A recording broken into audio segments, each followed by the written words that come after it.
Dialogando con el padre Raúl Sánchez. Bueno, hoy 14 de febrero, día viernes del año 2020, se proclamó en la misa el Evangelio de San Juan. Evangelio según San Juan, en su capítulo 15, verso del 1 al 8, versos del 1 al 8.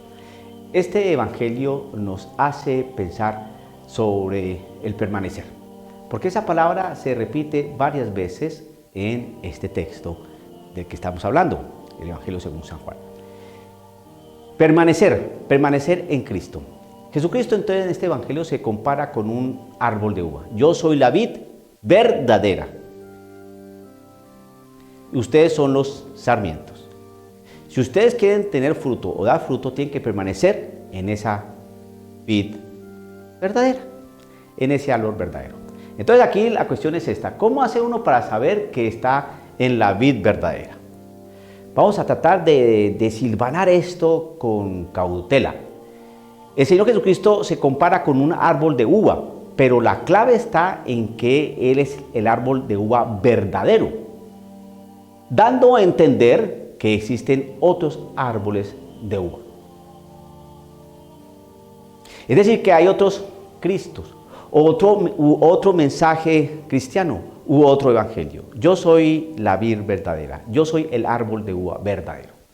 Entonces vamos a mirar si existen otros árboles de uva y obviamente que no son verdaderos. Vamos entonces a la parte histórica y a la parte, más bien a la parte bíblica y a la parte histórica. Jesucristo en su palabra nos enseña, concretamente el Evangelio según San Mateo, que Él edificará su iglesia. Entonces edifica una iglesia y la edifica sobre una profesión de fe y sobre una persona. Sobre la profesión de fe. ¿Cuál fe?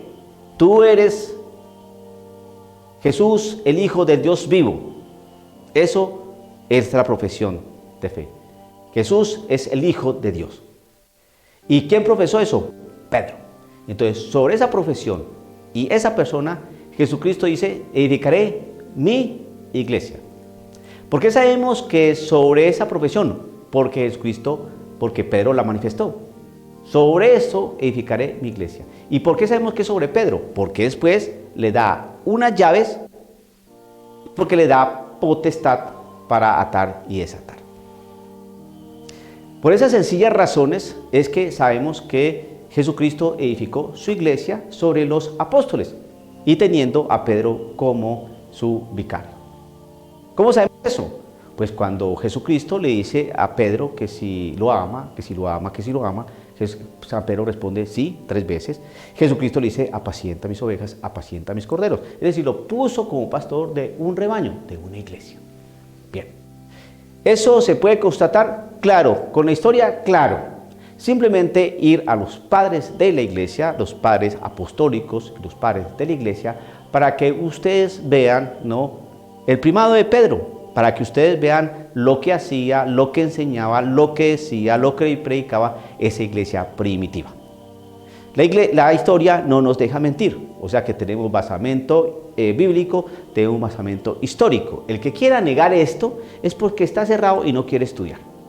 Todo aquel que estudia historia de la iglesia primitiva, de los primeros 3-4 siglos, necesariamente se hace católico. Necesariamente se hace católico.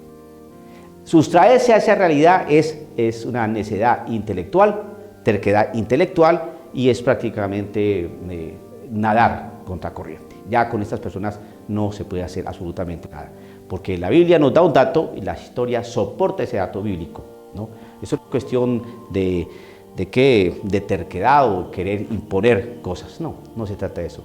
La historia nos respalda, gracias a Dios. Por lo tanto, entonces, si Jesucristo fundó una iglesia, edificaré mi iglesia, esa iglesia es de Cristo Jesús. Y dentro de esa iglesia, pues Él dejó una enseñanza. Esa enseñanza se llama depósito de fe. Ese depósito de fe ha sido transmitido y se ha sucedido, porque para que exista transmisión tiene que haber sucesión. La tradición viene de un término que es tradere, que significa entregar. se entrega una enseñanza, es decir, un depósito de fe. ¿A quién se le entregó? A los apóstoles. Estos apóstoles obviamente tenían que envejecer y se iban a morir, entonces ellos entregaron ese depósito de fe a otro. Entonces hay un tradere, una tradición, ¿no? Y hay una sucesión. ¿Se puede corroborar eso? Claro que sí, tenemos la historia, ¿no? Y el número de papas desde Pedro hasta este último papa que tenemos, el Papa Francisco. Entonces no hay error a equivocarnos que se ha venido transmitiendo un depósito de fe y que se le ha dado a los diferentes sucesores que han venido teniendo ese depósito de fe. Por lo tanto, estar unido a Cristo Jesús y permanecer en Cristo Jesús es permanecer en su iglesia y en su palabra, en su doctrina, en ese depósito de fe. Todo aquel entonces que se separa, ¿no?, de la iglesia y en consecuencia lógica de ese depósito de fe, pues ya se desprendió del verdadero árbol de uva. Entonces aquí es donde aparecen, ¿no?, las iglesias protestantes. Ahí es donde aparecen las iglesias ortodoxas, que no están unidas al romano pontífice, desde luego. Entonces, ¿qué es lo que ha pasado con estas iglesias protestantes? Bueno, pues entonces llegó el momento de la historia donde el señor Martín Lutero en el año 1517 y para acá, entonces en el siglo XVI, pues decidió apartarse de la iglesia y obviamente de la doctrina de esa iglesia que fue creada por nuestro Señor Jesucristo, y entonces él se apartó, no permaneció con Cristo Jesús y por lo tanto no dio frutos. ¿Qué frutos dio? Se puso una vid falsa, porque Cristo es la vid verdadera. Martín Lutero es una vid falsa. Entonces cogió la Biblia y dijo: la Biblia es la única fuente de autoridad y doctrina y moral cristiana. Eso lo dijo Martín Lutero. 1500 años antes jamás se había enseñado eso, jamás se había entendido eso, jamás se había asumido eso, nunca jamás. Simplemente entrar a estudiar historia para mirar a ver qué dice San Jerónimo, qué dice San Policarpo, qué dice San Justino, qué dice San Ignacio de Antioquía, a ver si ellos alguna vez tuvieron un pensamiento protestante. Nunca. Nunca enseñaron que la Biblia únicamente fuente de autoridad y doctrina. Nunca. Jamás de los jamases. Eso se lo inventó Martín Lutero. Entonces, al inventarse eso Martín Lutero, que la Biblia es la única fuente de autoridad y doctrina, entonces, ¿qué hizo? Pum, cercenó una parte importantísima de la historia dentro de la enseñanza de nuestro Señor Jesucristo, ¿no? Lo que se llama la tradición. ¿Por qué? Porque si la Biblia es la única fuente de autoridad y doctrina, entonces, ¿qué hacemos con los años donde no había Biblia? ¿Se evangelizó? Claro que se evangelizó. ¿Y cómo se evangelizaba? A través de la vía oral, por vía oral. Eso es la tradición. El tradere se entregó un mensaje oral y ese mensaje oral pues era un depósito de fe y fue transmitido ¿a quiénes? A los sucesores. Entonces hay tradición porque hay sucesión. Entonces, eso se corrobora por la historia. Entonces Martín Lutero cercenó la tradición. ¿Qué hacemos con los años donde no había Biblia? ¿Qué hacemos con esos años de evangelización? ¿Los mandamos al olvido? No puede ser, no puede ser. Por eso la historia no nos deja, nos respalda. Es una ciencia humana, ¿no?, que nos aporta los datos necesarios y consistentes para poder defender nuestra postura católica.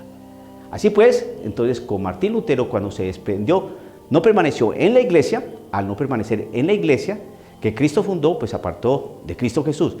Al apartarse de la iglesia que fundó Cristo Jesús, se aparta del mensaje dejado por Cristo Jesús. Por lo tanto, se apartó de Jesús, que es la vid verdadera. La vid verdadera encierra todo lo que es verdad, una doctrina en una iglesia. Posteriormente aparecieron otros señores como Calvino, como Zwinglio, como Erasmo, como Knox, como Enrique VIII, etc. Al pasar los años, pero fueron apareciendo más personajes que crearon iglesias, que fundaron iglesias, ¿no?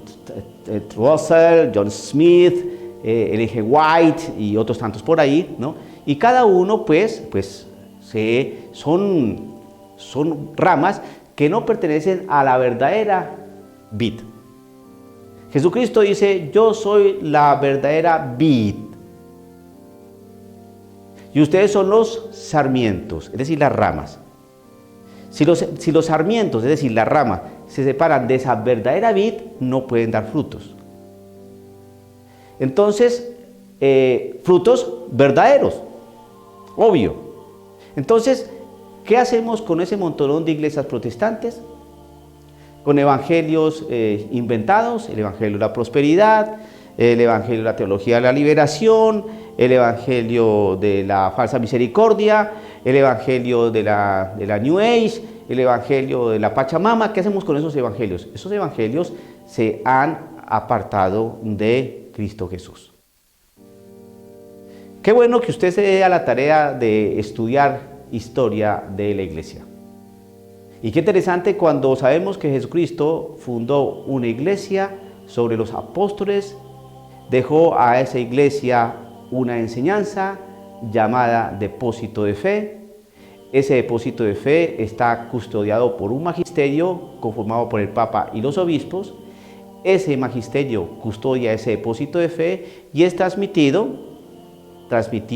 de traer y de entregar, y ese depósito de fe es transmitido, es dado, es entregado a los sucesivos sucesores. Tenemos un dato bíblico y tenemos un dato histórico que no nos deja mentir. Entonces, tomando el texto del Evangelio según San Juan, donde dice, capítulo 15, versículo 1 al 8, dice, yo soy la vid verdadera. Si es la vid verdadera es porque hay unas vides falsas. Y mi Padre es el viñador. ¿Quién es el viñador? El Padre, el que corta, el que pule, el que poda, el que abona. Todo sarmiento que en mí no da fruto, es decir, toda rama que en mí, en Cristo Jesús, no da fruto, lo corta, y todo el que da fruto lo limpia para que dé más fruto. Entonces, todos aquellos que permanecemos en la iglesia, pues el Señor nos va podando. Y eso a veces duele, pero para dar más fruto. La Iglesia Católica es la que enseña la verdad. ¿Por qué? Porque lo dice la Iglesia, no, porque lo dice nuestro Señor Jesucristo. Yo soy la vid verdadera.